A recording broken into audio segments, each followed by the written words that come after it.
Gel de gel. Buyurun. Allah'ım ya bir gün olar ki sen beni gözləyərsən, mən səni yox. Ay elə bildim sen hala yukarıdasan. Mən düşdüm də ürəyimlə bacara bilmirəm. Can elərim elə. Ne hara köçürsən yenə şəllərimi yığıbsan. Biraz geyimləri var ehtiyacı olanlar üçün. Hə, Allah razı olsun. Allah ürəyimə görə versin. Maç eləyək.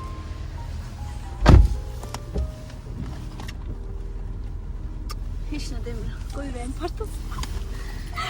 Ay qarnım. Sen onu şey eləməlisən, yaddan çıxarmalısın. Dəqiqə başı qarnım var. Hara baxırsan Hə, qarnım. nə bilim, hələ qarnımın içində bir şeyler şey olur da. Hələ əməliyyatın sonuçları yavaş-yavaş. Ağramır. Mən də geymişəm qorxumdan. Yaman dart. Ağzıma su. Ay, bırak. Heç demirsən? Təzə cücülərimi. Mübarək də özün çalmışsan, mən çalmamışsan ki. Adam alanda deyər ki, atan içində, atam içində. Eşitməmişsən o sözü. Mübarək Abi özüm şey inşallah sən üçün alacağım. Söz sən üçün qəşəng bağlı parfüm alacağım. Niyə mən ala bilmirəm? Görsən, qız bürcüsən də qız bürcüsən. Görsüz? Deyirəm alacağım, deyirəm ala bilmirəm. Deyirəm Benim almışam, parfüm deyirəm. nədir ki, balaca bir, özüm sən Elə balaca bir deyil. şey alacağım. Bilirəm, hep bahalıdır. Mən işlədirəm, onu heç o özü. Sən ondan sonra mənə kurtkası da al yenə. İdman belə sportiv. Sən kurtkan var ona görə. Ne olsa var biri daha.